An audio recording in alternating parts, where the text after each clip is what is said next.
먼저 토라에 나타난 하나님의 통치 원리 두 가지만 먼저 여러분께 나누겠습니다. 토라에 나타난 하나님의 통치 원리, 하나님이 세상을 그리고 인간을 어떻게 또 다스려 나가시는지. 첫 번째 원리는 성별이라고 합니다. 성별의 원리. 따라서 성별이라고 하는 것은 영어로는 sanctification이라고 하는데 이걸 성화라고 번역을 하면 좀 어려워집니다. 성화라기보다는 성별이에요. 거룩하게 구별하는 것. 거룩하게 구별하심으로써 하나님의 통치를 이루어 가십니다. 하나님은 뭔가를 거룩하게 구별하심으로써 그분의 목적을 이루어 가시고 완성해 가시는 분이다. 그래서 하나님의 통치 원리 중에 하나는 성별입니다. 성별. 거룩하게 구별하시는 것이 하나님의 속성 중에 하나입니다. 우리 이것을 잘 알아야 됩니다. 그래서 하나님은 어떤 분이시냐면 나누시고 구분하시고 구별하시는 분이십니다. 하나님은 나누시고 구분하시고 구별하시는 분이시다. 창세기 1장부터 나오죠. 빛과 어둠을 나누셨습니다. 그래서 낮과 밤을 나누셨고 하나님은 하늘과 땅을 나누셨습니다. 남자와 여자를 나누시고 구별하셨습니다. 2장에서는 샤밧, 일곱째 날을 거룩하게 구별하셨습니다. 에덴 동산을 거룩하게 또 구별하셨죠. 물론 에덴 동산을 거룩하게 구별했다는 말은 없지만은 그러나 에덴 동산을 하나님이 특별하게 준비하시고 구별하셨다는 것을 우리가 알 수 있습니다. 따라서 하나님은 나누시고 구분하시고 구별하시는 분입니다. 하나님이 구별하신 것을 무너뜨리려고 하면 안 됩니다. 지금 세상은 사탄은 무너뜨리려고 합니다. 남자와 여자의 구별을 없애려고 하죠. 그렇죠? 동성애가 그 구별을 없애버리려고 하는 거예요. 그러나 여러분, 구별은 구별입니다. 하나님이 구별하신 것을 저와 여러분이 철저하게 구별할 수 있기를 바랍니다. 아멘. 남성분들만 한번 따라해 볼까요? 나는 남자입니다. 자기를 여자로 착각하는 분이 없기를 바랍니다. 여성분들만 한번 따라해 볼까요? 나는 분명히 여자입니다. 아멘. 자기가 남자라고 착각하지 않기를 바랍니다. 여러분, 성경에서 그걸 안 배우기 때문에 세상에 나가보세요. 분명히 외모는 남자인데 자기를 여자로 착각하는 사람들이 있어요. 분명히 외모는 여자인데 자기를 남자로 착각하는 사람들이 있어요. 그래서 성별을 바꿔버리고 하나님이 구별하신 것을 여러분 망가뜨리는 아주 악한 행위를 하는 것입니다. 그러나 여러분, 우리는 하나님을 따라가야 될 줄로 믿습니다. 자, 거룩이다. 거룩과 성별의 의미를 우리가 좀 잘 명확하게 알기를 원합니다. 하나님의 목적을 위해서 특별하게 구별한 것을 말합니다. 특별하게 구별하는 것. 이것이 거룩이다. 혹은 이것이 성별이라는 것이에요. 거룩하게 구별한다는 것입니다. 거룩하게 구별한다. 하나님의 목적을 위해서 특별하게 구별한다. 특별하게 구별한다는 것이죠. 이것이 뭐냐면요, 인간을 온전하게 하고 하나님 자신과 연합하게 하시려는 그분의 목적을 수행하기 위한 하나님의 장치예요. 하나님의 장치. 사람을 온전케 해가지고 다시 하나님과 연합할 수 있도록 하기 위해서 하나님이 그런 목적을 가지고 계시는데 그것을 이루시기 위해서 하나님은 거룩하게 하시고 성별하시는 분이라는 거예요. 거룩하게 하시고 성별하심으로써 그 목적을 이루어 가시는 분이다 하는 것입니다. 이해되십니까? 인간을 온전하게 하고 그분 자신과 다시 연합하게 하려는 것이 하나님의 목적입니다. 사람을 온전하게 해서 하나님과 연합하게 하려는 것이 하나님의 목적인데 그러기 위해서는 하나님이 거룩하게 해야 돼요. 그리고 성별해야 돼요. 거룩과 성별은 그 목적을 이루기 위한 하나님의 방법이고 하나님의 장치라는 것입니다. 이해되십니까? 그래서 하나님은 그분 자신의 목적을 위해서 인간을 거룩히 구별하십니다. 성별하십니다. 하나님의 목적을 이루기 위해서 하나님의 특별한 그 목적을 성취하기 위해서 인간을 거룩하게 구별하십니다. 그래서 하나님에 의해서 거룩한 신분을 얻게 하십니다. 거룩한 신분을 저와 여러분에게 이스라엘 백성에게 하나님 자신에 의해서 거룩한 신분을 얻게 하시는 것입니다. 거룩한 신분. 그래서 이 거룩이라고 하는 것은 평범함, 그리고 속됨의 반대말이에요. 거룩함의 반대말은 평범함이에요. 그러니까 하나님은 모든 평범한 것들 중에서 특별히 뭔가를 구별하시는 거예요. 특별하게 뭔가를 구별해 내시는 거예요. 그것은 아주 하나님께 특별하다는 것입니다. 하나님께 특별한 것. 그러면 하나님께서 특별하게 구별하지 않으신 것들은 뭐예요? 평범한 거예요. 따라서 평범한 것과 거룩한 것은 반대말입니다. 믿으십니까? 그러니까 거룩의 개념을 잘 알아야 됩니다. 많은 세상에 있는 모든 것들이 평범한 것들입니다. 이 땅에 있는 모든 것들이 평범한 것들이에요. 그 평범한 것들 중에서 하나님이 뭔가를 거룩하다고 선포하세요. 그것은 나에게 이것은 특별한 것이다. 내가 이것을 특별하게 구별한다. 내 목적을 위해서. 그렇게 하나님이 선포하세요. 할렐루야. 그래서 하나님이 그렇게 선포하실 때 거룩한 신분을 얻게 됩니다. 그래서 여러분 우리가 여기서 기억해야 될 것은 뭐냐면 거룩한 신분과 지위라고 하는 것은 인간의 노력으로는 얻을 수 없습니다. 인간의 노력으로 될 수 없는 거예요. 거룩한 신분과 지위는 오직 하나님의 선언에 의해서만 가능합니다. 하나님이 거룩하다라고 선언하실 때 거룩하게 되는 거예요. 이해되십니까? 예를 들면 샤bat, 일곱째 날에 왜 거룩합니까? 왜 거룩해요? 하나님이 선언하셨어요. 그렇죠? 이날은 거룩한 날이다. 하나님이 선언하셨기 때문에 거룩한 거예요. 이스라엘은 왜 거룩합니까? 하나님이 선언하셨어요. 너는 나에게 거룩한 백성이 될지니라. 거룩한 나라가 될지니라. 제사장이 왜 다른 이스라엘 백성들보다 더 거룩합니까? 하나님이 그렇게 선언하셨어요. 이해되십니까? 그러니까 거룩이라고 하는 것은 여러분 거룩이라고 하는 것은 순전히 누구로부터 온 것이다? 하나님으로부터 오는 것이에요. 하나님이 선언하시는 거예요. 하나님이 선언하시면 그것은 거룩한 존재가 됩니다. 거룩한 신분을 얻게 됩니다. 여러분이 우리 기독교인들이 착각하는 게 있어요. 거룩하다는 것이 어떤 깨끗한 도덕적인 속성으로 생각을 해요. 아니에요. 거룩이라는 것은 깨끗한 도덕적으로 깨끗한 어떤 상태를 말하는 게 아니에요. 거룩하다는 것은 뭐예요? 하나님께 특별한 존재라는 거예요. 할렐루야. 하나님이 특별한 존재로 구별해 놓은 존재라는 거예요. 따라서 나는 거룩합니까?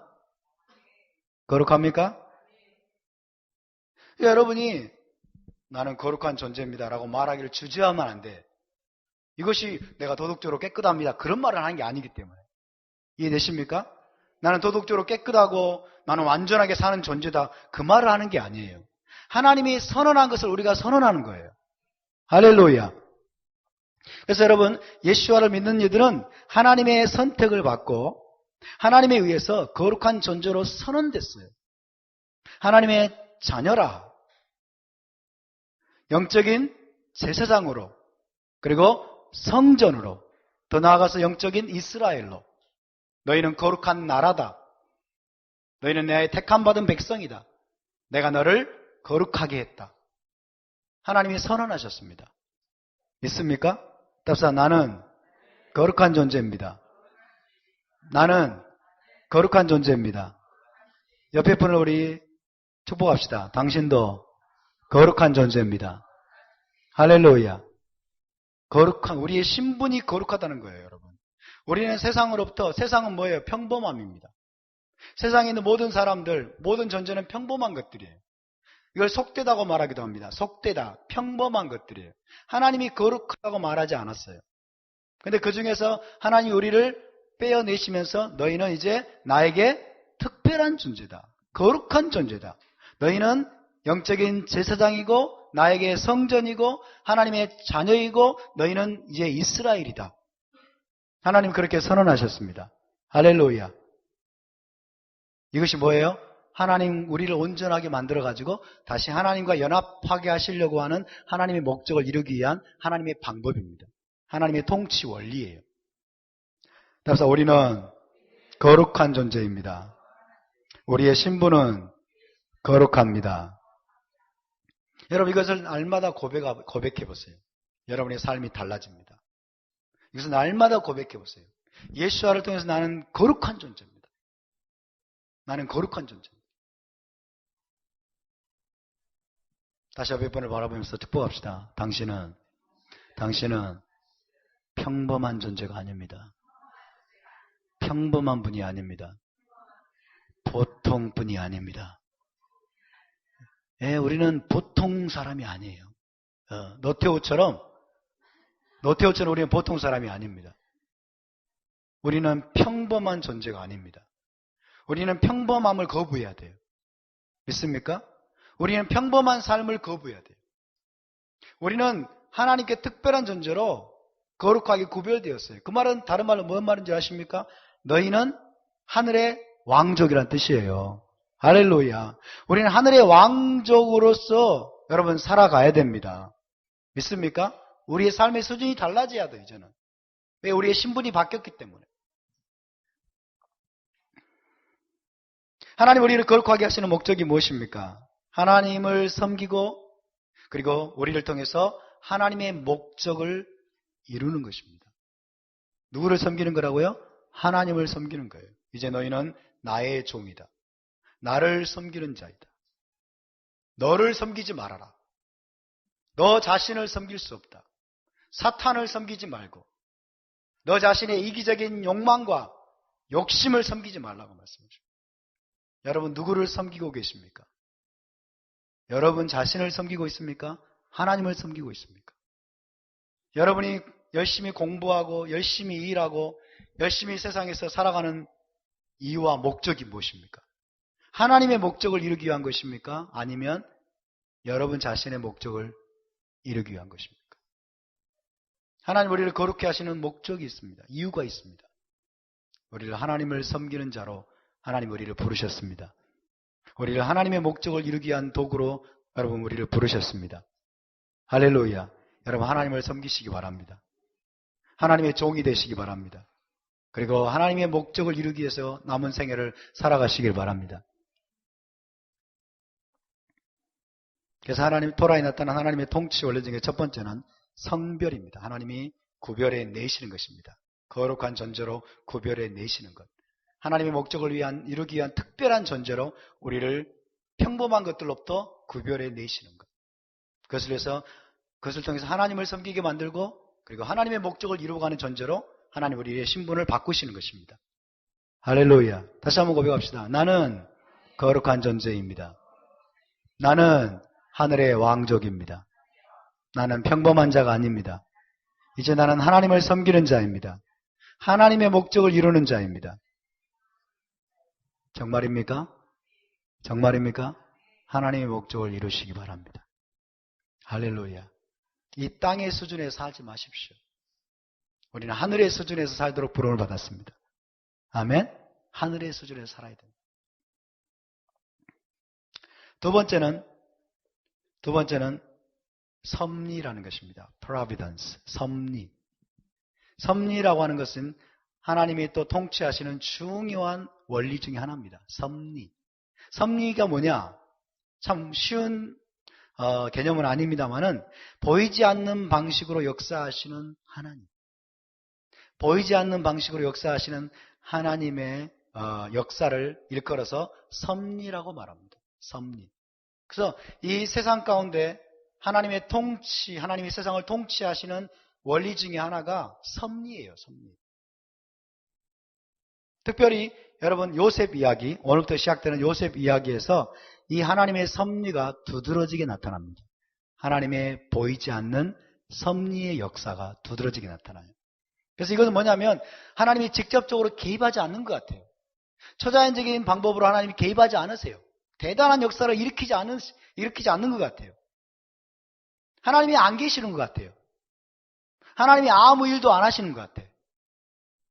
그렇지만 주변 사람들과 상황들을 통해서 하나님의 목적을 반드시 이루어 가시는 하나님의 은밀한 역사를 우리가 섭리라고 말합니다. 이런 경우가 너무나 많습니다.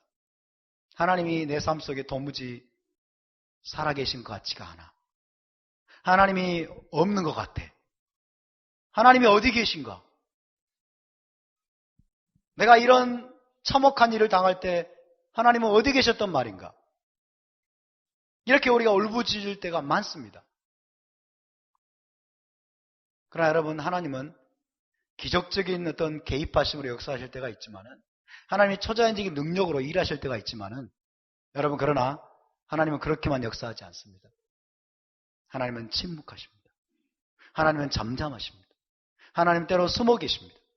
때로 하나님이 팔짱을 끼고 계시는 것 같고 아무 일도 안 하신 것 같을 때가 너무나 많습니다. 너무나 많아요. 그렇지만 여러분, 하나님의 섭리의 역사가 무대의 뒤편에서 여러분 은밀하게 진행되고 있음을 믿으시기 바랍니다. 할렐루야. 때로 하나님께서 완전히 침묵하시고 기도를 듣지도 않으시는 것 같고 우리의 힘겨운 고난과 고통에 무관심한 것처럼 보일 때가 있습니다. 하나님이 나에게 정말 관심이 없으시구나. 그러나 여러분, 그 모든 것들을 하나님은 겪게 하십니다. 그 모든 불행한 일들, 비극적인 사건들, 고통스러운 일들을 하나님이 겪게 하시면서 하나님의 선하신 목적을 이루어 가시는 거예요. 이루어 가시는 거예요. 어떤 사람은 사업에 실패하고, 어떤 사람은 대학에 떨어지고, 어떤 사람은 깡패들에게 두들겨 맞고, 어떤 사람은 사기를 당해가지고 수억 원 뜯기고, 정말 일어나서는 안 될 것 같은 그런 일들을 하나님은 때로는 다 겪게 하세요. 다 겪게 하세요. 그럴 때 울부짖습니다. 하나님 왜? Why God? Why? 왜 내 삶 속에 이런 일이 일어납니까? 많은 사람들이 울부짖고 때로는 하나님을 원망하고 그래도 하나님은 침묵하신 것처럼 하나님이 죽으셨나 돌아가셨나. 그러나 여러분, 하나님은 그 모든 것들을 겪게 하세요. 그 모든 것들을 겪게 하시면서 하나님의 그 우리가 알지 못하는 선하신 목적을 하나님이 지금 은밀하게 이루어 가시는 것을 믿으시기 바랍니다. 이런 것을 뭐라고 말해요? 하나님의 섭리라고 말해요. 보이지 않는 섭리의 역사라고 말합니다. 에스더서를 보면 여러분, 유대민족이 하만에 의해서 멸절당할 위기에 처했어요. 하만에 의해서 멸절당할 위기에 처했지만 하나님은 침묵하시고 숨어 계시는 듯 보입니다. 에스더서에는 하나님이라는 단어가 나오지 않아요. 하나님이라는 단어가 나오지 않습니다. 이게 성경에 들어있다는 게 이게 말이 되느냐? 라는 논란이 일어났을 정도로 하나님이라는 단어가 나오지도 않고 하나님은 침묵하고 계시는 것처럼 보이고 숨어 계시는 것처럼 보여요. 무슨 기적적인 역사가 나타나지도 않습니다. 그러나 하나님의 결정적인 순간에 하나님의 보이지 않는 섭리에 의해서 유대민족이 극적인 구원을 얻게 되었습니다. 할렐루야. 이것은 하나님의 섭리라고 말합니다. 유대인 대학살 홀로코스트 여러분 잘 아실 것입니다. 나치 독일에 의해서 유대인 600만 명이 학살을 당했습니다. Why God, why? 우리 민족이, 우리 아버지와 어머니가 나치 독일에게 600만 명이 학살을 당할 때 하나님은 어디 계셨습니까? 하나님 뭐하고 계셨습니까? 유대인들이 울부짖었어요. 유대인들이 부르짖었어요. 하나님은 침묵하시고 유대인을 버리신 것 같았습니다. 그러나 하나님의 놀라운 섭리의 역사로 그 이후에 1948년 이스라엘 나라가 탄생되었어요. 이스라엘 나라를 탄생시켰었습니다. 이것이 하나님의 보이지 않는 섭리의 역사예요. 너무나 가혹해 보이지만, 너무나 가슴 아픈 일처럼 보이지만, 그러나 홀로코스트라고 하는 여러분 이 사건이 없었더라면 여러분 이스라엘 나라는 결코 세워지지 않았을 것입니다. 이 하나님을 모르기 때문에, 이 하나님을 신뢰하지 못하기 때문에 이런 일들이 일어날 때 많은 사람들이 하나님에 대해서 쓴마음을 갖습니다. 하나님을 원망하고 때로는 하나님을 떠나버립니다. 그래서 여러분 지금 유대인들이요, 홀로코스트를 겪은 유대인들이 무신론자가 상당히 많대요. 무신론자. 그 다음에 불가지론자. 불가지론자가 뭔지 아세요? 하나님 있는지 없는지 모른다. 불가지론자가 돼버린 거예요. 그리고 세속적인 유대인들. 그 트라우마가 너무나 크기 때문에 너무나 크기 때문에 하나님을 떠나버려요. 하나님 없이 여러분 홀로코스트 생존자 중에 하나님 없이 평생을 살아온 자들이 상당히 많다고 해요. 너무 상처가 큰 거예요. 한두 명도 아니고 600만 명이 여러분 죽임을 당할 때 하나님이 침묵하셨거든요. 하나님이 유대인들을 버린 것 같았거든요. 그러나 여러분 우리는 큰 그림을 봐야 됩니다. 아멘. 큰 그림을 봐야 돼요. 여러분 하나님은 침묵하시는 것처럼 보이지만 하나님이 침묵하시는 것처럼 보일 때 하나님은 가장 가까이에서 섭리하고 계심을 믿으시기 바랍니다. 하나님이 내 삶 속에 나를 버린 것 같고 나를 도와주지 않는 것 같고 내 기도를 듣지 않으시는 것 같고 하나님이 침묵하시는 것처럼 보일 때가 여러분 있으십니까? 그렇다면 여러분이 분명히 아십시오. 하나님은 여러분 가장 가까이 계십니다. 하나님은 가장 가까이 계셔서 하나님이 여러분 안에서 여러분의 삶 속에서 위대한 그분의 섭리의 역사를 이루어가고 계심을 믿으시기 바랍니다. 우리는 이것을 분명히 믿어야 됩니다. 여러분 보이지 않는 섭리의 파워가 얼마나 큰지 아십니까? 우리는 초자연적인 하나님의 역사만 대단하다고 생각해요. 우리는 하나님이 무슨 기적을 일으키고 하늘에서 불을 내려가지고 바알신과 아세라신 그 선지자들 다 죽여버리고 이런 것만 막 대단하다고 생각해요. 그러나 여러분 그렇지 않습니다. 하나님이 침묵하시고 기도에 응답하지 않으시고 나를 버리신 것 같고 하나님이 내 삶 속에 온갖 비극적인 상황들을 다 일어나도록 허락하시면서 아무것도 하지 않는 것처럼 보이시는 바로 그때, 그래서 하나님이 섭리로서 뭔가를 행하고 계시는 여러분 그 순간 그 하나님의 섭리의 파워가 초자연적이고 기적적인 어떤 개입하심 못지않게 강력한 것입니다. 굉장히 파워풀합니다. 할렐루야. 창세기 45장 8절로 훌쩍 건너뛰어서 요셉의 고백을 한번 들어보십시다. 시작. 그런즉 나를 이리로 보낸 이는 당신들이 아니요 하나님이시라. 하나님이 나를 바로에게 아버지로 삼으시고 그 온 집의 주로 삼으시며. 여러분 이런 고백이 나올 수가 있겠습니까? 자기 친형들이 자기를 죽이려고 구덩이에 던져버리고 그 다음에 자기를 끄집어내가지고 여러분 노예로 팔아버렸는데 요셉의 고백을 보세요. 나를 이리로 보낸 이는 당신들이 아니요 하나님이시라. 여러분의 비극적인 여러분 인생의 경험들 여러분을 낮추시고 여러분에게 불행을 당하게 만드시고 많은 사건 사고를 겪게 하신 분이 여러분 하나님이셨다라는 고백이 과연 우리 입에서 나올 수 있을까요?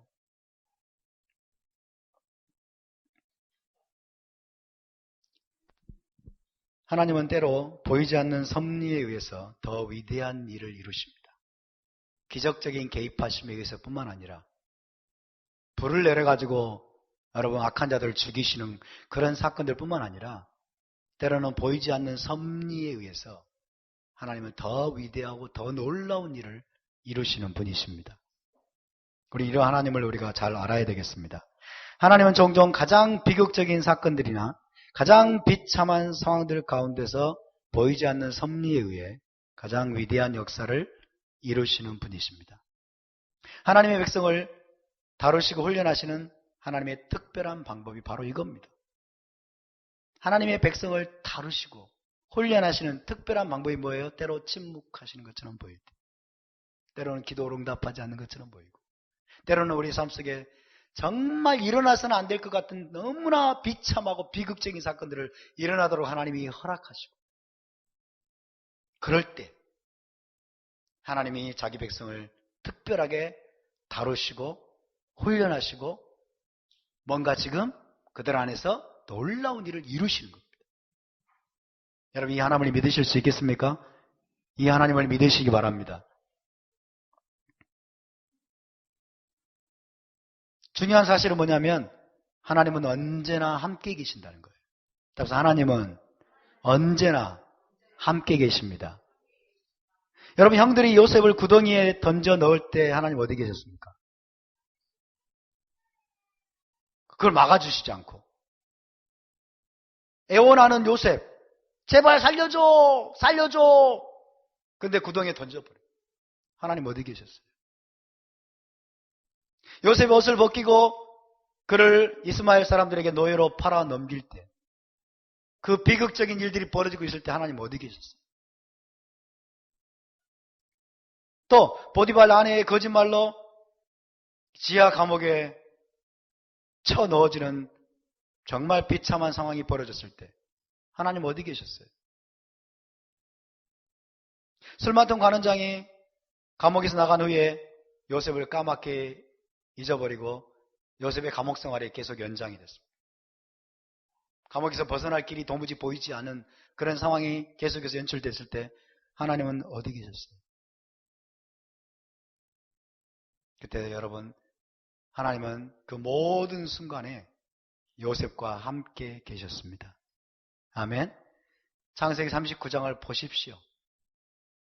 보디발의 집에서도 그리고 감옥 속에 내려갔을 때에도 어떻게 했다고 해요? 하나님이 요셉과 함께 계셨다고 말씀해요. 할렐루야.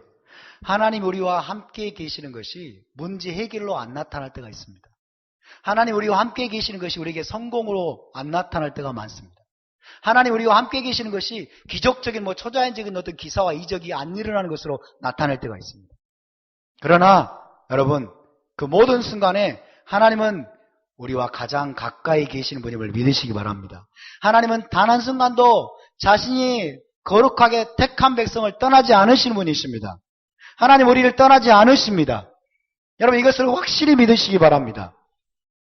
이스라엘 백성들 유대인들이 600만 명이 홀로코스트 가스실에 던져지고 죽어가고 그럴 때 하나님은 어디 계셨습니까?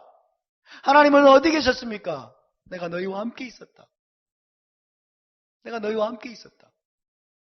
하나님이 우리와 함께 계셨다면 어떻게 이런 일이 있을 수 있습니까? 하나님 뭐하고 계셨습니까? 나도 너희와 함께 눈물을 흘리고 아파하고 있었다. 하나님은 함께 계십니다. 하나님은 저와 여러분과 함께 계십니다. 아멘.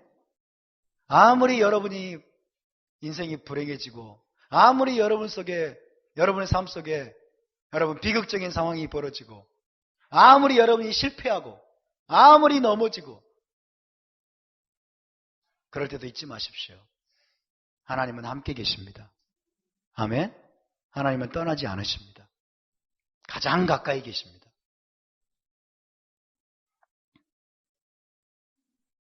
보이지 않는 섭리의 과정을 통해서 하나님이 무슨 일을 행하고 계셨습니까? 첫 번째 요셉을 만민의 구원자가 될 수 있도록 그를 다루셔야만 했습니다. 그를 다루시고 훈련해야만 했습니다. 두 번째 아버지 야곱과 형들을 또한 다루시고 훈련하셔야만 했습니다. 세 번째 결국에는 마지막에는 이스라엘의 구원이라고 하는 목적을 하나님이 그 모든 섭리의 과정을 통해서 이루어 내신 것입니다. 할렐루야.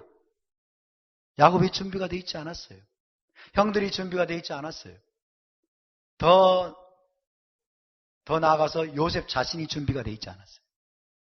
하나님 요셉에게 꿈을 주셨는데 요셉을 향한 하나님의 예언적인 목적을 주셨는데 철부지 요셉은 도무지 준비가 되어 있지 않았어요. 훈련이 되어 있지 않았어요. 천방지축이었어요. 자기밖에 모르는 자였어요. 그래서 여러분 하나님은 보이지 않는 섭리의 과정들을 통해서 저와 여러분을 다루십니다. 아멘. 우리의 마음을 다루시고 우리의 인격을 다루시고 우리의 성품을 다루시고 그래서 하나님께서 우리를 통해서 하고자 하시는 그 일들을 그 목적들을 이룰 수 있는 그런 자들로 우리를 성숙시키시고 우리를 훈련시키시는 분임을 믿으시기 바랍니다. 할렐루야.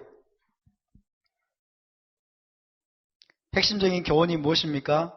하나님을 어떤 순간에도 전적으로 신뢰하고 그리고 인내하라는 것입니다. 아멘입니까?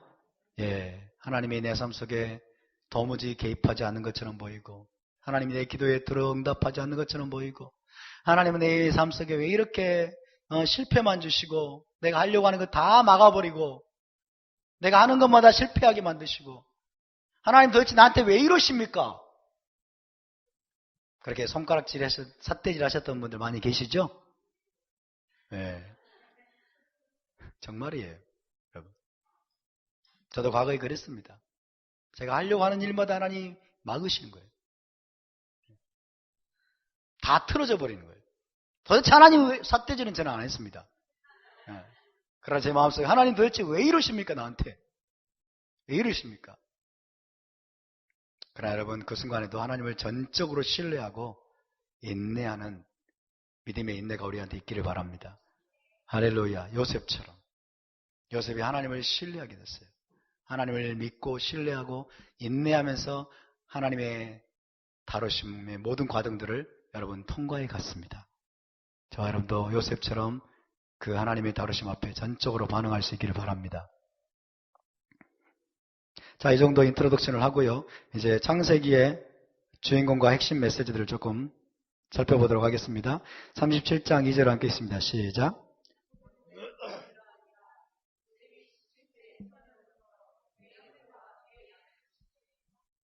창세기 12장부터 50장까지 총 39장입니다. 아브라함부터 요셉까지의 이야기가 나오고 있습니다. 4대 이야기. 한 가족의 이야기입니다. 한 가족, 이스라엘 나라의 기초가 되는 한 가족의 이야기를 다루고 있습니다. 총 39장에 걸쳐서. 그래서 아브라함의 가족, 야곱의 가족이 얼마나 하나님 나라 역사에서 중요한 것인지를 우리에게 보여주는 것입니다. 이스라엘 3대 족장이 있습니다. 3대 족장은 아브라함과 이삭과 야곱이에요. 하나님은 아브라함의 하나님, 이삭의 하나님, 야곱의 하나님이라는 칭호를 가지고 계십니다. 이것이 우리에게 뭘 시사하는 줄 아십니까? 아브라함을 모르고 이삭을 모르고 야곱을 모르면 누구를 알 수 없다? 하나님을 알 수 없다는 거예요. 아브라함이 누구인지, 이삭이 누구인지, 야곱이 누구인지 여러분 알고 계십니까? 우리가 알아야 될 줄로 믿습니다. 하나님은 아브라함의 하나님, 이삭의 하나님, 야곱의 하나님이라고 자기를 그렇게 부르셨어요. 자기를 그렇게 소개하셨어요. 지금도 그것은 변함이 없습니다. 우리가 섬기는 하나님은 아브라함의 하나님, 이삭의 하나님, 야곱의 하나님이십니다. 그러므로 하나님이 아브라함과 무슨 일을 하셨고, 이삭과 무슨 일을 하셨고, 야곱과 어떤 일을 행하셨는지를 우리가 토라를 통해서 알아야 될 줄로 믿습니다. 따라서 아브라함을 모르고 이삭을 모르고 야곱을 모르면 하나님을 알 수 없습니다. 믿습니까? 아브라함과 이삭과 야곱이 도대체 나하고 무슨 상관이야? 그리고 여러분, 창세기에 나오는 총 39장을 무시해 보세요. 39장을 무시해 보면 우리가 하나님을 알 수 없습니다. 오리무중입니다. 하나님 어떤 분인지 알 수가 없어요. 3대 족장의 특징, 가장 큰 특징은 뭐냐면요, 하나님으로부터 직접적인 쌍방 계시를 받았다는 거예요. 하나님이 직접 나타나셨어요. 꿈에 나타나시고 또 직접 나타나시고, 그래서 쌍방 계시를 받았습니다. 굉장한 선지자적인 그런 레벨에 있습니다. 요셉은 3대 족장에 안 들어갑니다. 왜? 표면적으로 보면 쌍방 계시를 받지 않았어요. 요셉은 대단히 높은 수준에서 쓰임받았지만은, 그러나 3대 족장 축에는 못 들어간다는 거예요. 꿈을 꾸고 해석하는 은사는 받았지만 하나님이 직접 나타나가지고 말씀을 주시고 지시하시고 또 요셉이 거기에 대해 반응하고 이런 게 없어요. 이해되십니까? 그래서 3대, 왜 3명만이 3대 족장인지, 그 중에 중요한 특징이 바로 그겁니다. 하나님으로부터 직접적인 쌍방 계시를 받았고, 두 번째로는 이 세 분은 단독으로 장자권을 취했습니다. 단독으로 장자권을 취해서 이스라엘 계보를 잇고 이스라엘 나라의 기초를 세웠습니다. 아브라함도 단독으로 나왔어요. 갈대아 우르에서. 그죠? 단독으로 나왔고, 그 다음에 이삭도 단독으로 장자권을 취했습니다. 아브라함이 유업을 취했습니다. 야곱도 에서가 아니라 야곱 단독으로 장자권을 취해서 이스라엘 나라의 기초를 세웠습니다. 그러나 야곱 이후에는 12아들 전체가 이스라엘 땅을 기업으로 받는 야곱의 집을 구성하게 됩니다. 그 전까지는 단독으로 장자권이 주어져요. 단독으로 아브라함, 이업이 물려 내려갑니다. 그러나 이제 야곱의 아들들부터는 12아들 전체가 이스라엘 땅을 기업으로 받는 그 아브라함, 이업에 참여하게 됩니다. 할렐루야. 이 차이를 아시겠습니까? 왜 이때부터입니까? 왜 이때부터인지는 알 수 없으나 하나님이 분명히 약속한 건 뭐예요? 아브라함 너를 큰 나라로 만들겠다고 했어요. 큰 나라로 만들겠다고 했기 때문에 언제까지 여러분 한 아들이 단독으로 장자권을 물려받을 수는 없지 않습니까? 그렇죠? 그래서 이제 야곱은 한 나라를 출산하는 일에 부르심을 받은 것입니다. 그래서 12아들 전체가 이스라엘 땅을 기업으로 받는 야곱의 집을 구성하게 됩니다. 3대 족장을 여러분 기억하십시오. 3대 족장. 아브라함, 이삭, 야곱. 여러분 사도 바울은 로마서에서 유대인들의 나음이 무엇이냐, 이스라엘의 나음이 무엇이냐, 약속으로 하면 그러면서 뭐라고 만지 아세요? 조상들도 저희의 것이요, 이런 말을 해요. 조상들도 저희의 것이요. 그러면 우리 헬라적인 사고를 가지고 있으면 이게 조상이 뭔 말인지 몰라요. 그러나 사도 바울이 말하는 조상들도 저희의 것이요, 이거는 페이트리아크예요. 3대 족장을 말합니다. 아브라함과 이삭과 야곱. 이 3대 족장이 바로 이스라엘의 것이라고 이야기하고 있는 거죠. 그래서 3대 족장을 우리가 잘 알아야 되겠고요. 자, 이걸 좀 세분화 시켜보면 12장부터 24장까지 아브라함 이야기입니다. 13장에 걸쳐서 아브라함 이야기가 나오고요. 25장에서 27장 이삭의 이야기는 상당히 좀 간략합니다. 3장에 걸쳐서 나오고, 그 다음에 28장에서 35장까지 야곱의 이야기가 나오고 있습니다. 8장에 걸쳐서 야곱 이야기가 나오고, 그 다음에 37장에서 50장까지는 요셉 이야기입니다. 몇 장입니까? 몇 장이죠? 14장에 걸쳐서. 그 중에 38장을 빼면 13장이에요. 그죠? 그래서 요셉 이야기도 13장, 아브라함 이야기도 13장. 그러니까 아브라함에 필적할 만큼, 요셉은 3대 족장은 아니었지만 아브라함에게 필적할 만큼 그러한 중요도를 가지고 있어요. 왜 그럴까요? 메시아를 보여주는 인물이기 때문에.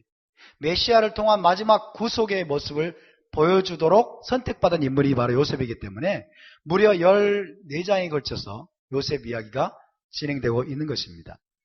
그래서 4개의 파라샤입니다. 파라샤로 하면, 토라 퍼션으로 하면 4개의 파라샤가 요셉 이야기로 구성이 됩니다. 바이에쉐브 이번 주, 다음 주는 미켓, 그리고 그 다음 주 바이가시, 그리고 마지막 바이에히. 4개의 파라샤가 요셉의 이야기를 우리에게 제공하고 있습니다. 아브라함 이야기도 4개의 파라샤가 아니에요. 아브라함 이야기도 3개의 파라샤입니다. 그러나 요셉 이야기는 무려 4개의 파라샤로 구성이 되어 있을 만큼 굉장히 이야기가 장황하고 길고 많은 분량을 다루고 있습니다. 왜냐하면 메시아를 생생하게 보여주는 인물이기 때문에, 마지막 때에 일어날 일들을 보여주도록 선택받은 인물이기 때문에 요셉을 그렇게 비중 있게 다루고 있다는 것입니다. 자, 오늘 바이어셰브를 보면요, 오늘 바이어셰브 37장과 그 다음에 39장에서 50장은 요셉 이야기입니다. 요셉의 이야기. 그 다음에 38장은 유다 이야기입니다. 38장이 샌드위치처럼 끼어 있습니다. 이런 구성을 우리가 좀 알아야 됩니다. 이스라엘 12지파, 다시 말하면 야곱의 집을 대표하는 두 사람에게 초점을 맞추고 있습니다. 그래서 한편으로는 요셉을 부각시키고 있지만은, 요셉을 통해서 메시아가 어떤 존재인가를 우리에게 보여주고 있지만은, 또 한편으로는 유다에게 초점을 맞추고 있습니다. 유다에게. 근데 두 인물 모두 사실은 메시아를 보여주는 인물이긴 하죠. 그러니까 특별히 유다의 이야기가 중요한 이유는 뭡니까? 유다는 메시아의 계보를 잇도록 부름받은 인물이에요. 그래서 메시아와 관련된 거예요, 둘 다. 그래서 야곱의 집을 대표하는 두 사람에게 초점을 맞춰서 이야기가 전개가 됩니다. 자, 이스라엘의 두 집이 있습니다. 이스라엘의 두 집이 있다는 것을 여러분 다시 한번 우리가 살펴보겠습니다. 토라에 나타난 이스라엘의 두 집. 이것이 나중에 선지서 그리고 역사서에 계속해서 등장을 합니다. 이스라엘에게는 나중에 두 집이 되는데, 솔로몬이 죽은 후에 이스라엘은 남왕국과 북왕국으로 갈라집니다. 남왕국과 북왕국으로. 남왕국의 이름은 뭡니까? 유다. 남유다라고 그러죠. 남유다. 북왕국의 이름은 뭡니까? 이스라엘. 북이스라엘. 따라서 남유다. 남유다. 북이스라엘. 북이스라엘. 북이스라엘의 애칭이 에브라임이에요. 북이스라엘의 애칭이 에프라임. 왜냐하면 북이스라엘에서 가장 유력한 지파가 에브라임 지파였기 때문에 북이스라엘은 에브라임으로 불립니다. 그래서 유다와 에브라임, 남유다와 북이스라엘, 이것이 뭐예요? 이스라엘의 두 집입니다. 이스라엘의 두 집. 하나님이 이스라엘 두 집으로 나누셨습니다. 할렐루야. 나누신 분이 누구예요? 하나님이 나누셨어요. 하나님이 경륜적으로 여러분 나누시게 하셨습니다. 이것을 이스라엘의 두 집이라고 부르는데요. 이스라엘이 두 집으로 나뉘게 될 것은 이미 창세기에 나타난 예언적인 패턴의 암시가 되어 있습니다. 창세기에 벌써 여러분 두 집으로 분열되는 조짐이 보여요. 두 집으로 분열될 거라는 조짐이 보이고 있습니다. 자, 토라에 나타난 형제간의 갈등을 좀 볼까요? 다시 한번. 첫 번째, 이삭과 이스마엘의 갈등이 나옵니다. 아브라함의 두 아들인 이삭과 이스마엘의 갈등. 두 번째, 이삭의 두 아들인 에서와 야곱의 갈등, 충돌이 나오고 있죠. 세 번째, 레아와 라헬, 야곱의 두 아내죠. 레아와 라헬의 경쟁, 시기, 질투의 모습입니다. 네 번째, 레아의 아들인 유다와 라헬의 아들인 요셉의 갈등, 경쟁, 충돌. 이것이 예언적인 지금 그림자예요. 예언적인 패턴이에요. 장차 이스라엘이 두 집으로 나뉘게 될 것을 미리 보여주는 예언적인 사인이라고 말할 수 있습니다. 두 집으로 나뉘는 것이죠. 그래서 남왕국과 북왕국으로 나중에 나뉘게 되고 지금은 유대교와 기독교로 나뉘어져 있습니다. 하나님의 집이 통일되지 못하고 있어요. 지금 유대교와 기독교로 나뉘어져 있습니다. 이것을 우리는 토라는 우리에게 다 그대로 보여줍니다. 그런데 여러분 창세기의 결론이 무엇입니까? 이스라엘 두 집의 화해입니다. 할렐루야. 원 하우스. 창세기의 결론은 이스라엘 두 집의 화해. 여기에 지금 초점이 맞춰져 있어요. 창세기의 마지막 결론은 이스라엘 두 집의 화해다. 10명의 형제들과 요셉이 극적으로 화해하는 결말을 보여줍니다. 이것은 장차 이스라엘의 두 집이 기독교와 유대교가 유다와 에브라임이 예수와 안에서 한 집으로 회복될 것에 대한 예언적인 그림을 제공하는 것입니다. 아멘. 요셉 한 사람에 의해서 여러분 요셉이라는 인물에 의해서 한 사람의 그 구원자를 통해서 여러분 이스라엘이 한 집으로 완전하게 회복이 되었습니다. 마찬가지로 예수와 한 분을 통해서 여러분 이스라엘이 회복되게 될 것입니다. 원 하우스가 될 것입니다. 기독교와 유대교가 화해하게 될 것입니다. 아멘. 자, 그래서 요셉은 누구입니까? 두 집의 연합과 화해의 주역입니다. 그죠? 갈라져 있던 두 집, 레아와 라헬의 그 아들들의 갈등과 분열을 치유하고 한 집으로 연합하게 하고 화해하게 하는 일에 있어서 주도적인 역할을 하게 되는 인물입니다. 37장 3절을 볼까요? 시작. 요셉은 노년에 얻은 아들이므로 이스라엘이 여러 아들들보다 그를 더 사랑함으로 그를 위하여 채색옷을 지었더니. 자, 요셉은 최종적인 구속을 가져오는 메시아의 그림자로서 지금 하나님 우리에게 보여주고 있습니다. 그래서 우리 요셉 이야기를 통해서 누구를 봐야 됩니까? 예수와를 봐야 됩니다. 요셉 이야기는 분명히 역사적인 사실입니다. 요셉 이야기는 절대로 비유가 아닙니다. 토라의 모든 이야기는 절대로 비유가 아닙니다. 역사적으로 일어났던 사실들입니다. 그러나 동시에 그것을 통해서 하나님이 우리에게 보여주려고 하는 것은 무엇입니까? 예수와를 보여주려고 하는 거예요. 메시아를 보여주려고 하는 것이에요. 여러분 예수와의 요셉의 모습을 통해서 우리가 여러분 메시아를 볼 수 있게 되기를 바랍니다. 예수와를 볼 수 있게 되기를 바랍니다.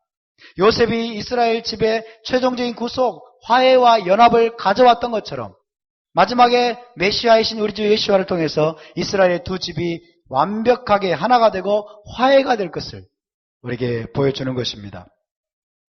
자, 그러면 최종적인 구속을 가져오는 메시아의 그림자가 어떻게 요셉을 통해서 나타나 있는지를 조금 살펴보겠습니다. 자, 먼저 요셉은 아버지께 사랑받는 아들이었어요. 아버지 야곱에게 굉장히 사랑받는 아들이었습니다. 가장 사랑받는 아들이었어요. 마찬가지로 예수와께서도 사랑받는 아들이죠. 하나님 아버지의 사랑받는 아들입니다. 자, 요셉은 야곱의 12아들 중에 가장 사랑받는 아들이었습니다. 마찬가지로 예수와께서도 이는 내 사랑하는 아들이요 내 기뻐하는 자라 라고 불리우신 분입니다.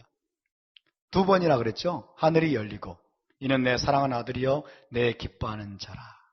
그래서 요셉이 야곱의 가장 사랑받는 아들이었던 것처럼 예수와께서도 하나님의 사랑받는 아들이시다 하는 것이고요. 두 번째, 요셉은 이스라엘의 왕권을 부여받은 자예요.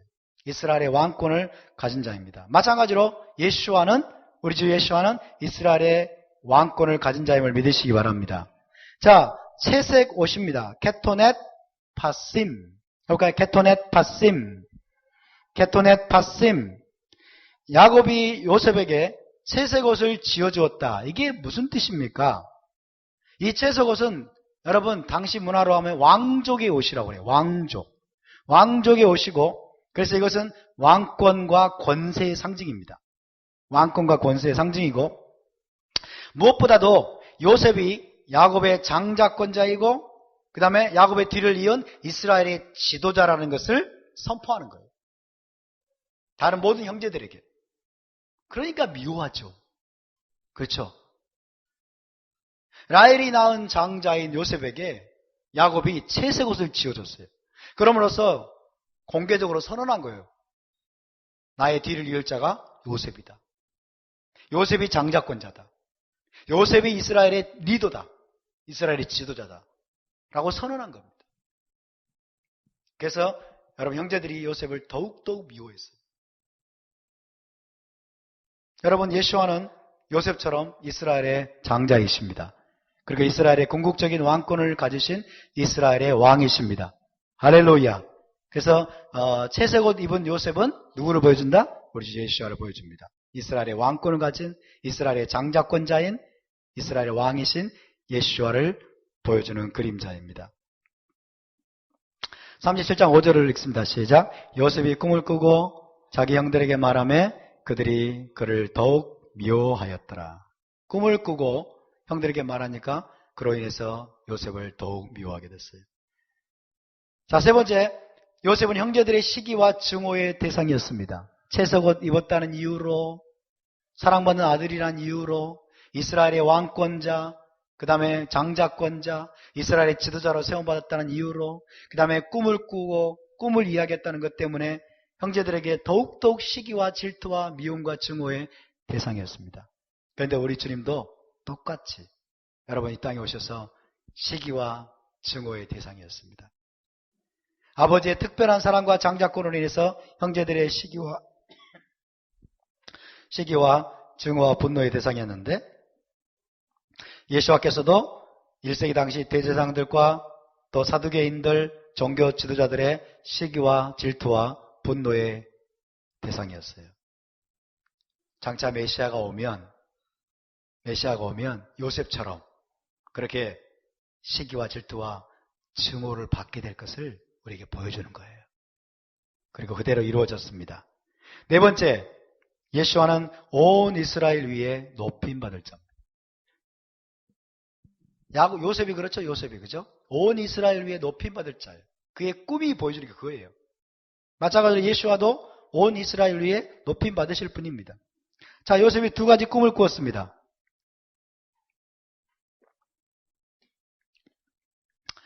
11개의 곡식단이 내게 엎드려 절하도이다. 11개의 곡식단 꿈과 그 다음에 해와 달과 11개의 별이 11별이 나에게 엎드려 절하도이다. 이 꿈이 무엇입니까? 장차 요셉이 온 이스라엘 위에 높임받을 자라는 것을 예언적으로 보여주는 것입니다. 미리 보여주는 것이죠. 그래서 요셉처럼 여러분 예수와도 온 이스라엘 위에 높임을 받으신 분이십니다. 하나님이 예수와를 지극히 높이신 것을 믿으시기 바랍니다. 예수와는 온 이스라엘 위에 높임을 받으신 분. 다섯 번째, 아버지로부터 보냄을 받는 이야기가 나옵니다. 세겜 땅에서 양떼를 치고 있는 형들에게 하나님, 야곱이 누구를 보냅니까? 요셉을 보냅니다. 너 형들에게 가라. 그러니까 가겠나이다. 마찬가지로 예수와께서도 이스라엘의 양떼에게로 가죠. 이스라엘 양떼에게로 보냄을 받습니다. 그래서 요셉이 아버지 야곱으로부터 형제들에게로 보냄을 받은 것처럼 예수와도 아버지로부터 유대인 형제들에게로 보내심을 받았습니다. 보내심을 받았어요. 37장 18절에서 20절 읽습니다. 시작.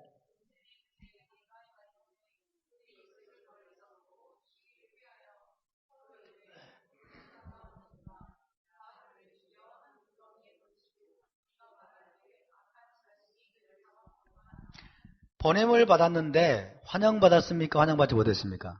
환영받지 못했어요. 예수와께서도 보냄을 받았는데 환영받았어요? 못 받았어요? 환영받지 못했습니다. 자기 땅에 오매 자기 백성이 영접지 아니하였으나 요셉은 환영받지 못했습니다. 형제들의 배반을 당하고 형제들에게 버림받고 결국 죽임을 당했다고 말할 수 있습니다.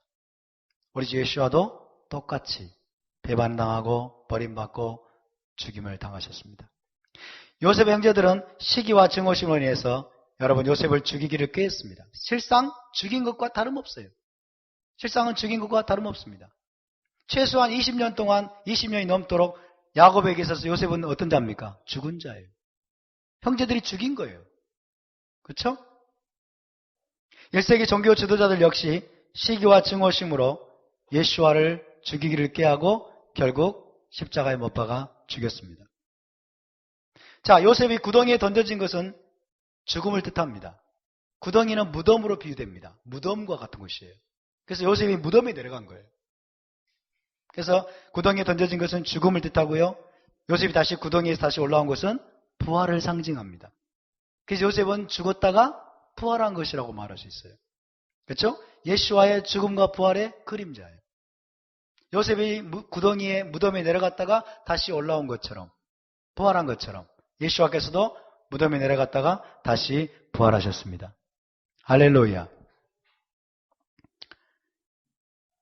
여기서 유다의 역할이 무엇입니까? 이 모든 일에 유다가 앞장섭니다. 그죠? 요셉을 배반하고 요셉을 죽이려 하고 그다음에 요셉을 팔아버리고 이 모든 일을 주도했던 자가 유다였듯이 예수와를 배반하는 일도 그의 후손인 유대인에 의해서 이루어질 것이 암시가 돼요. 유대인이 누굽니까? 유다의 자손이에요. 유다의 자손이 1세기 때 유대인에 의해서 예수와가 또 배반당할 것을 우리에게 보여주고 있습니다. 토라를 잘 공부하면 우리 주님을 정확하게 잘 알 수 있어요.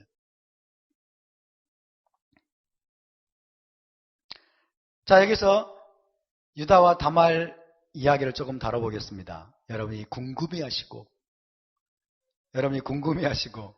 의아하게 생각하는 때로는 이해하기 힘든 유다와 다말 이야기가 도대체 왜 여기에 삽입이 됐습니까?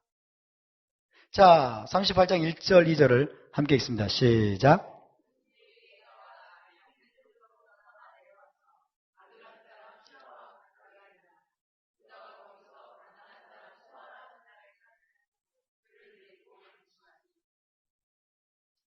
유다 이야기가 여기에 삽입이 된 이유는 분명합니다. 그 이유는 뭐냐면 메시아의 계보를 알려주기 위함이에요. 유다가 메시아의 계보를 잇는 자로 선택을 받았기 때문에 메시아의 계보가 어떻게 이어지는지, 메시아의 계보를 잇는 일에 하나님이 어떻게 간섭하시는지, 역사하신지를 우리에게 보여주기 위함입니다. 자, 38장은 유다의 삶에 역사하신 보이지 않는 하나님의 섭리를 보여줍니다. 보이지 않는 하나님의 섭리의 역사, 이것을 보여줍니다. 유다가 형편없는 상태였어요. 자기 동생을 팔아버릴 정도로, 여러분. 자기 동생을 죽여버릴 정도로. 그렇죠? 그래서 아버지의 가슴이 못질할 정도로. 그렇게 형편없는 자였어요.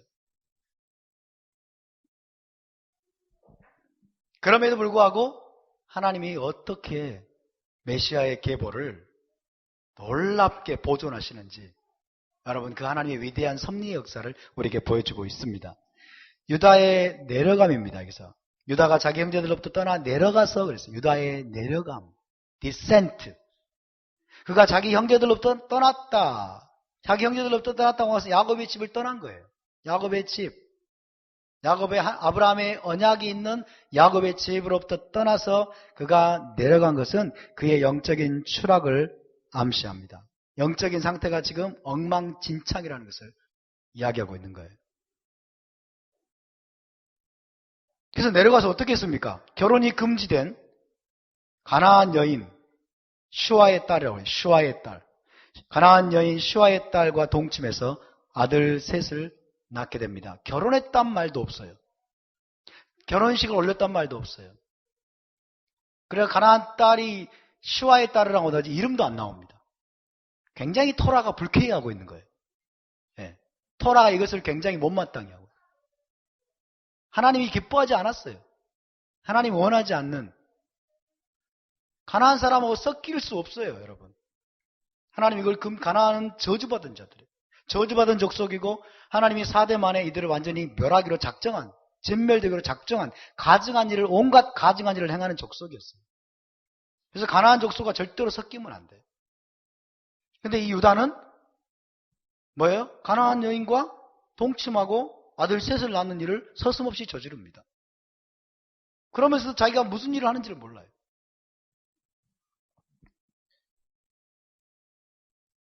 가나안 여인에게서 태어난 세 아들을 보십시다. 이 세 아들은 메시아의 계보를 이을 수 없는 부적격자들이에요. 왜요? 가나안 여인이 낳았기 때문에. 메시아의 계보에 가나안의 족속의 피가 섞일 수 있어요, 없어요? 섞일 수 없습니다. 가나안 족속의 피가 섞일 수 없어요. 그래서 세 아들은 이거는 부적격자들이에요. 메시아의 계보에 들어올 수 없어요. 이해되십니까? 그런 짓을 저지른 거예요, 유다가, 여러분. 그런 말도 안 되는 짓을 저지른 거예요. 메시아의 계보가 얼마나 순수해야 되겠습니까? 그런데 가나안 여인하고 결혼해가지고 동침해가지고 여러분 섞인 피가 섞여버렸어요. 그러니까 하나님의 관점에서는 이 세 아들은 부적격자예요. 장자 그런데 에르는 악하여 하나님이 죽이셨어요. 에르는 아인렛인데 이걸 뒤집으면 라가 됩니다. 이 이름에도 지금 속성이 나와 있는 거예요.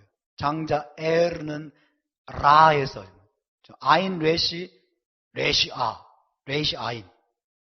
장자 에르는 악해서 하나님이 죽이셨어요. 왜 악했을까요? 왜 악했다고 생각하십니까? 에? 왜 악했을까요? 어머니의 영향력이에요. 가나안 여인이 그렇게 교육시킨 거죠. 그렇죠? 온갖 우상을 또 숭배했겠죠. 어머니의 영향력이에요. 장자 에르는 악해서 죽이셨고 차자 오난도 악을 행하여 죽이셨습니다. 악을 행하여. 그렇죠? 어떤 악을 저질렀어요? 자기 형에게 씨를 주지 않기 위해서 악을 저질렀죠? 형에게 씨를 주게 되면 어떤 일이 벌어질까요? 자기가 물려받을 유산이 줄어들어요. 자기가 유다에게서 물려받을 유산이 줄어든다니까요. 조카하고 나눠야 되잖아요. 그렇죠? 그 자기는 장자도 안 돼. 자기가 차지할 유산이 줄어드니까 안 주려고 여러분 악을 저지른 거예요. 이것이 하나님 보시기에 악했던 것입니다.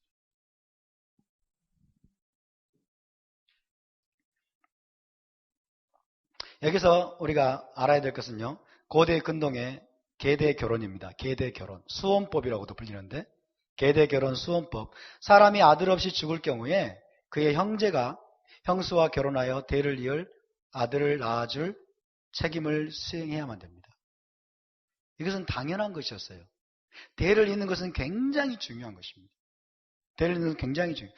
오늘날의 도덕적인 관념으로 보면 이게 받아들일 수 없는 것처럼 보일지 모르지만 그렇지 않아요. 고대 근동의 사람들의 관점에서 보면 여러분 대가 없이 죽는 것은 비극이에요.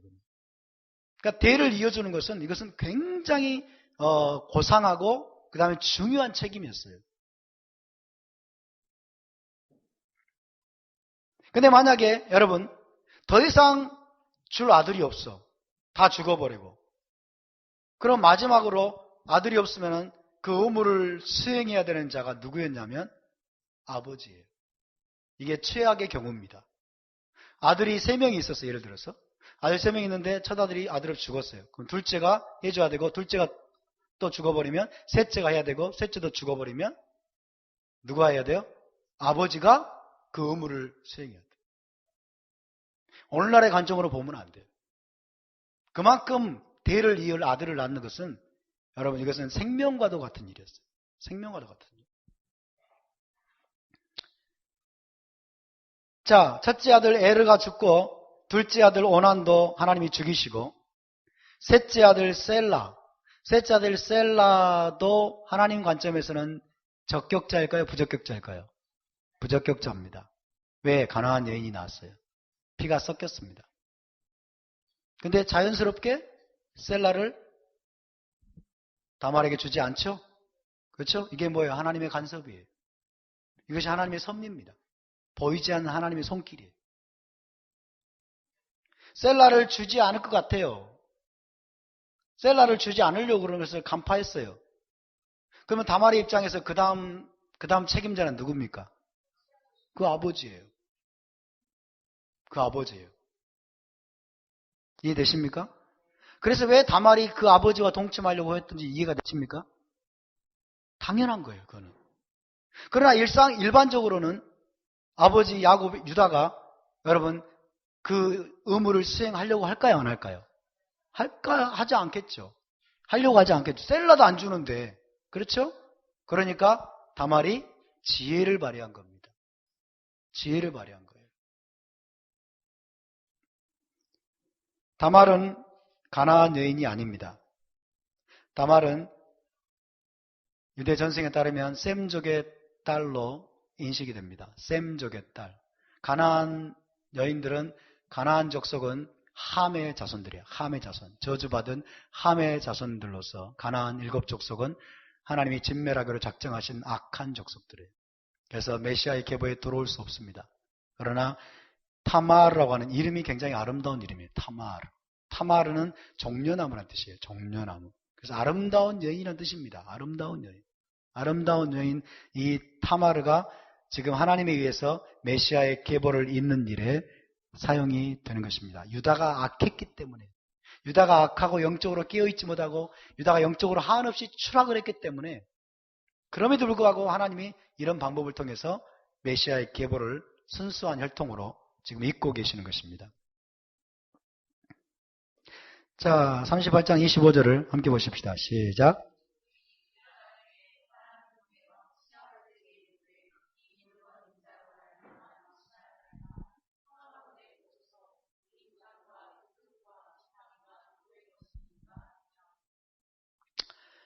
다말은 룻과 같은 여인이라고 말할 수 있습니다.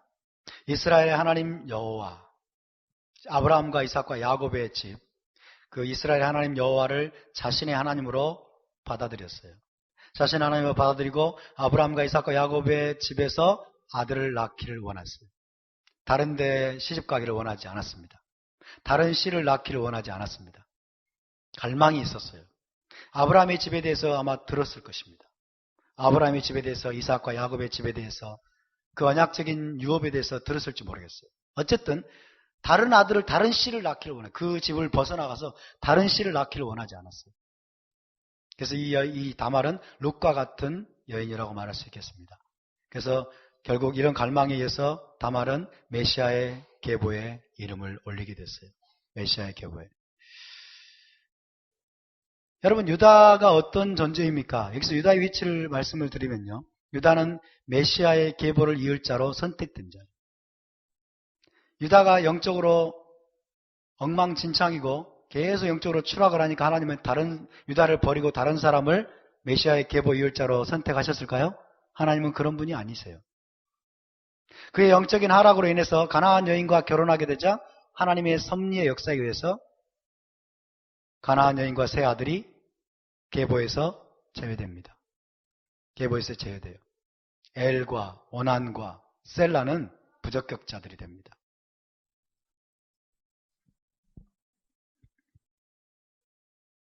다말이 지혜를 발휘합니다. 지혜로운 여인 다말에 의해서 가나안 족속의 피로 더럽혀지지 않은 메시아의 계보가 이어지게 됩니다. 할렐루야. 이런 놀라운 일을 하나님이 이루셨어요. 여러분, 유다가 얼마나 영적으로 타락했는 줄 아세요? 다말이 분장을 하고 창녀 복장을 했는데 이 창녀가 무슨 창녀인 줄 아십니까? 신전창기예요. 신전창기는 가나안의 그 가증한 우상을 섬기는 그 우상을 숭배하는 그 신전창기. 그 신전에서 여러분 섹스를 하게 되면 신을 숭배하는 행위로 동일시됐어요. 근데 여러분 아브라함의 하나님을 섬기는 유다가 그 가나안 신, 그 가증한 우상을 숭배하는 그 신전창기와 그런 동침하는 것을 주저하지 않았어요. 얼마나 기가 막힙니까? 그럼에도 불구하고 여러분 이 이야기의 주인공은 하나님이십니다. 할렐루야. 이 이야기의 주인공은 하나님이시고 다말이에요. 다말의 지혜입니다. 지혜로운 여인. 정말 우리 시대 관점으로 보면 정말 끔찍한 일이 벌어진 것이고 정말 있을 수 없는 그런 일이 벌어졌지만 도저히 우리가 성경을 이해할 수 없다라고 말하는 그런 이야기 중에 하나입니다만은 그러나 당시의 문화에서 보면 이것은 여러분 당연한 것이고 이 일이 일어나야 되는 것이고 이런 일이 일어날 수밖에 없도록 만든 근본 원인을 제공자는 유다예요. 유다의 추락에도 불구하고 결국 하나님의 목적을 반드시 이루어 가시는 보이지 않는 하나님의 섭리의 역사, 그 역사를 우리에게 보여주고 있습니다. 할렐루야. 다말의 지혜가 우리에게 있게 되길 바랍니다. 다말의 갈망이 우리에게 있게 되길 바랍니다. 아브라함의 집을 벗어나지 않겠습니다. 아브라함과 이삭과 야곱의 집을 벗어나서 내가 다른 곳으로 시집가지 않겠습니다. 그런 갈망들이 저와 여러분에도 동일하게 있어야 될 줄로 믿습니다. 그래서 아들을 낳게 됩니다. 결국 아들을 낳게 되는데 쌍둥이가 태어나요. 쌍둥이. 페레츠와 제라흐가 출생하게 되는데 이 출생 과정을 보면 또 장자권 다툼의 테마가 또 재현됩니다. 장자권이 얼마나 중요한지를 이야기하고 있는 거예요. 장자권. 아브라함의 언약적인 유업을 이을 그 장자권자가 얼마나 중요한지를 보여주고 있습니다. 그래서 원래는 둘째가 손을 먼저 이렇게 내보냈는데 다시 집어넣어가지고 바뀌어버리죠. 이게 의학적으로는 불가능하다고 그래요. 의학적으로는 불가능한데 어쨌든 하나님이 그렇게 하신 거예요. 그래서 결국 둘째가 먼저 터치고 나옵니다. 페레츠라는 게 터뜨리다 이런 뜻이에요. 터뜨리다, 밀치다 이런 뜻이에요. 그래서 밀치고 나온 자, 터뜨리고 나온 자, 터치고 나온 자. 뭐 때문에? 장자권을 얻기 위해서. 장자권자가 되기 위해서. 태 속에서도 장자권을 두고 싸우는 싸움이 또 있었죠? 에서와 야곱의 싸움입니다. 그대로 또 재현됩니다. 장자권 다툼의 테마가 재현되고 있는데 여러분 지금 중동 지방에서 장자권 다툼이 또 벌어지고 있습니다. 그렇죠? 성경은 마지막 때를 보여줍니다. 팔레스타인, 아랍, 이슬람과 그리고 이스라엘이 지금 사실은 장자권 다툼을 하고 있는 거예요. 자, 여기서 우리가 토라에 그려진 두 메시아 사상을 함께 다시 한번 살펴보겠습니다. 토라는 메시아를 두 가지 모습으로 제시합니다. 첫 번째는 마시악 벤 요셉. 요셉을 통해서 메시아의 모습을 우리에게 보여줍니다. 요셉의 삶을 통해서, 요셉의 또 행적을 통해서 메시아가 바로 이 요셉과 같은 존재가 될 것이다. 요셉과 같은 모습으로 올 것이다. 이것을 보여줍니다. 함께 볼까요? 마시악 벤 요셉. 마시악 벤 요셉. 요셉의 삶은 고난으로 점철된 삶입니다. 그래서 마시악 벤 요셉은 고난받는 종으로 오실 메시아를 가리키는 말이에요. 그래서 메시아는 고난받는 종으로 오실 것이다. Suffering servant로 오실 것이다. 그래서 이것이 메시아의 첫 번째 얼굴입니다. 이사야서 53장 4절 5절 보면 이것이 더 명확하게 나옵니다. 함께 읽습니다. 시작. 그는 실로 우리의 질고를 지고 우리의 슬픔을 당하였거늘 우리는 생각하기를 그는 징벌을 받아 하나님께 맞으며 고난을 당한다 하였노라. 그가 찔림은 우리의 허물 때문이요 그가 상함은 우리의 죄악 때문이라. 그가 징계를 받음으로 우리는 평화를 누리고 그가 채찍에 맞음으로 우리는 나음을 받았도다. 고난받는 종으로 오실 메시아, 마시아흐 벤 요세프이신 메시아에 대한 예언입니다. 자, 메시아의 한 얼굴은 자기 백성의 죄를 대신하여 고난을 받고 대속적인 죽음을 맛보는 고난받는 종입니다. 고난받는 종. 인간의 근원적인 원수가 뭡니까? 죄와 사망입니다. 죄와 사망과 사탄의 권세로부터 건지시기 위해서 메시아께서 고난받는 종으로 오신다 하는 것입니다. 할렐루야. 그러나 두 번째 또 다른 얼굴이 있는데 마시아크 벤 다비드. 이건 승리하는 왕, 정복하는 왕으로 오실 메시아의 모습을 가리키는 표현입니다. 따라서 마시아크 벤 다비드. 마시아크 벤 다비드. 예, 다비드의 아들이란 뜻이에요. 다비드의 아들. 다윗의 아들. 그래서 메시아는 요셉의 아들로 오실 뿐만 아니라 고난받는 종으로 오실 뿐만 아니라 또한 메시아는 다윗의 아들로 오실 것이다. 승리하는 왕으로 오실 것이다. 이 두 가지 얼굴을 가지고 있어요. 자, 누가복음 1장 32절 33절을 보면 승리하는 왕으로 오시는 메시아를 보여줍니다. 시작.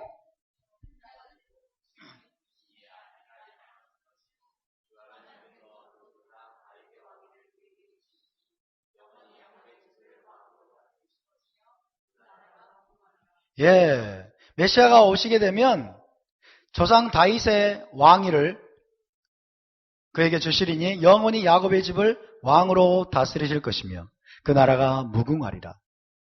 그래서 메시아의 다른 얼굴은 정복하고 다스리는 왕입니다. 이스라엘의 모든 대적을 물리치고 영원히 이스라엘의 왕으로 통치하시는 분으로 오신다는 것이죠. 그런데 여러분, 저와 여러분은 지금 이 두 가지를 알고 있습니다.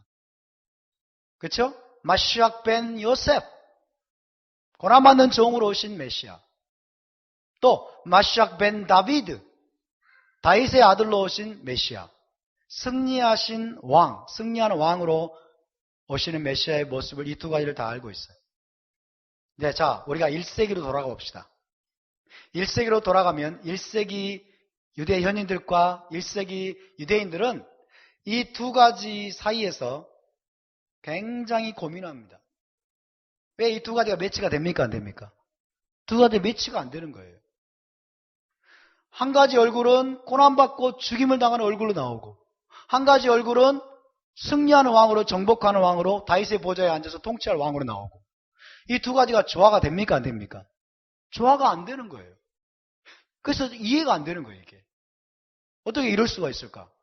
어떻게 오실 메시아의 모습이 이렇게 다를 수가 있을까? 그래서 여러분, 1세기의 고대 현인들의 메시아 사상은 네 가지로 제시가 됩니다. 네 가지로. 네 가지 사상이 있었습니다. 첫 번째, 메시아는 두 사람이다 그랬어요. 두 사람이다. 한 메시아는 고난받는 종으로서 요셉의 아들로 올 것이고, 다른 메시아는 승리하는 왕으로서 다윗의 아들로 올 것이다. 아까 제가 두 개 말씀드렸는데 그것이 서로 별개라고 봤습니다. 그런 의견이 있을 수 있겠죠. 메시아는 두 분이다. 두 사람이다 그랬어요.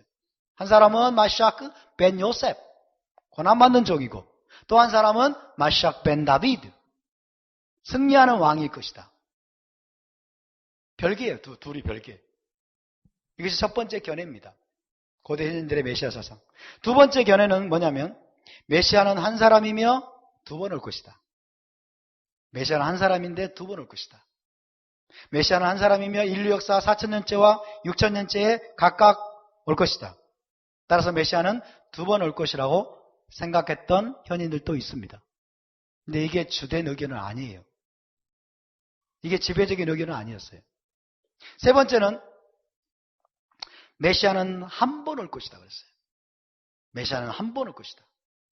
메시아는 한 번 올 것인데 이스라엘이 합당하지 못하면 고난받는 종으로 오실 것이고, 그래서 죽임을 당할 것이고, 이스라엘이 합당하면 토라를 잘 지켜가지고 이스라엘이 합당하면 승리하는 왕으로 올 것이다. 근데 몇 번 온다고요? 한 번 와요. 선택이에요.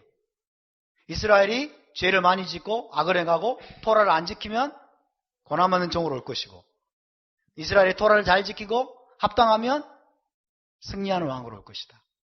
근데 한 번이에요. AORB입니다. ORB. 이것이 세 번째 견해였습니다. 네 번째 견해. 메시아는 특별한 능력으로 기름 부음 받은 인간이다. 인간이다. 메시아는 하나님의 아들이 아니라는 거예요. 하나님의 아들이 아니라 모세와 다윗과 같은 특별한 능력을 부여받은 인간일 뿐이다. 인간 메시아입니다. 이것이 오늘날 유대교의 메시아 사상이에요. 유대교는 메시아가 하나님임을 믿지 않습니다. 메시아가 하나님의 아들임을 믿지 않습니다. 신성을 가진 하나님이심을 믿지 않습니다. 유대교는. 유대교가 기다리는 메시아는 누구예요? 다윗과 같은 자. 그냥 모세와 같은 위대한 인간이 인간.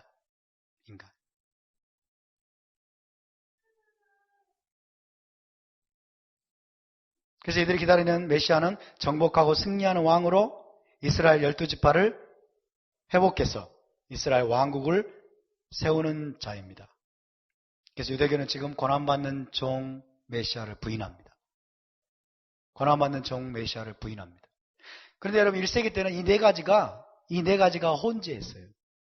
이 네 가지가 혼재했습니다. 그래서 사도행전 1장에 보면은 사도들이 묻잖아요. 주님, 이스라엘 나라를 회복하실 때가 이때니까? 그러는 거예요. 이 네 가지 사상이 혼재해 있었기 때문에, 그렇죠? 혼재해 있었기 때문에 이들이 여러분 메시아가 와서 죽임을 당하고 그 다음에 다시 부활할 것이라는 사실을 사실은 믿지 못하고 있었던 거예요. 그러나 1, 2, 3, 4번 중에 어떤 게 정답입니까? 어떤 게 정답이에요? 2번입니다. 그죠? 메시아는 한 분이며 두 번 올 것이다. 두 번 올 것이다. 그러나 1세기 때는 여러분 이런 사상이 혼재하고 있었다는 사실을 우리가 이해하고 있어야 됩니다. 알아야 됩니다. 그리고 지금 유대교가 기다리는 메시아는 4번이에요. 4번. 잘못된 거예요. 그렇죠? 잘못된 것입니다. 왜 4번이 잘못됐을까요? 토라를 오해하고 있는 거예요. 토라와 선지서를 지금 오해하고 있는 거예요. 이들이. 눈이 가려워가지고. 자, 그럼 메시아의 진짜 메시아를 봅시다. 이스라엘의 메시아로 오신 예수아를 봅시다. 예수아는 어떤 분이냐? 첫 번째, 초림하신 메시아는 어떤 분이십니까? 마시악 벤 요셉입니다. 초림하신 메시아는 고난받는 종으로 오셨습니다. 할렐루야. 지금 요셉 이야기가 이걸 보여주는 거예요. 요셉 이야기가 고난받는 종으로 오신 메시아의 모습을 우리에게 보여줍니다. 마시악 벤 요셉. 2000년 전에 우리 주님은 고난받는 종 요셉의 아들로 오셨습니다. 여러분 이 말이 우리 주님이 다윗의 아들이 아니라는 말은 아닙니다. 아시겠죠? 주로 말이에요. 두드러진 특징을 말하는 거예요. 그분은 이 두 가지가 하나예요. 그분은 요셉의 아들 메시아이면서 또한 다윗의 아들 메시아이십니다. 그러나 1세기 때 오셔가지고 그분이 두드러지게 드러낸 특징을 말씀드린 거예요. 그분은 마시악 벤 요셉으로 고난받는 종으로 이미 2000년 전에 오셨습니다. 자, 마가복음 10장 45절 있습니다. 시작. 인자가 온 것은 섬김을 받으려 함이 아니라 도리어 섬기려 하고 자기 목숨을 많은 사람의 대속물로 주려 함이니라. 그죠? 고난받는 종으로 오셔서 많은 사람의 대속물로 죽임을 당하기 위해서 그분이 오셨다 하는 것입니다. 누가복음 9장 22절입니다. 시작. 이르시되 인자가 많은 고난을 받고 장로들과 대제사장들과 서기관들에게 버림받으여 죽임을 당하고 제3일에 살아나야 하리라.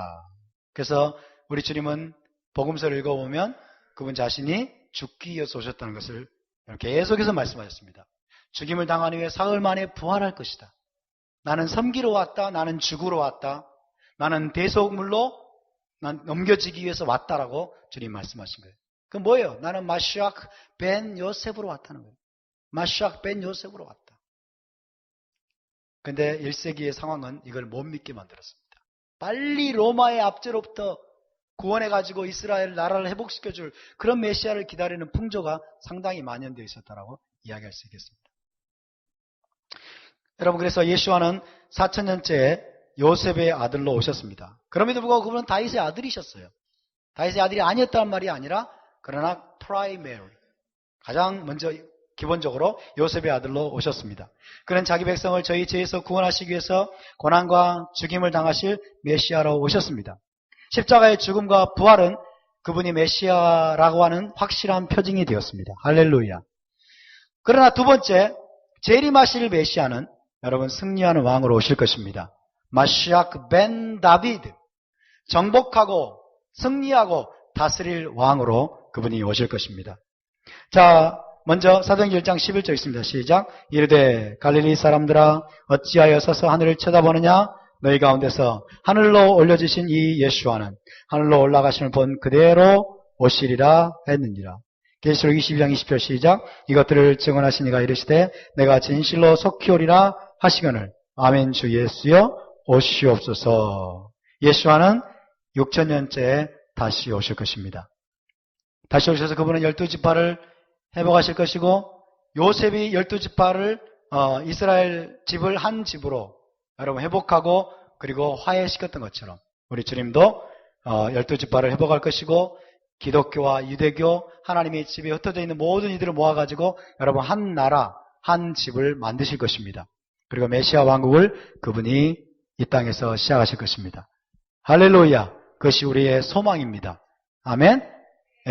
오늘 여기까지 나누도록 하겠습니다. 우리 함께 일어나서 기도하고 마치겠습니다.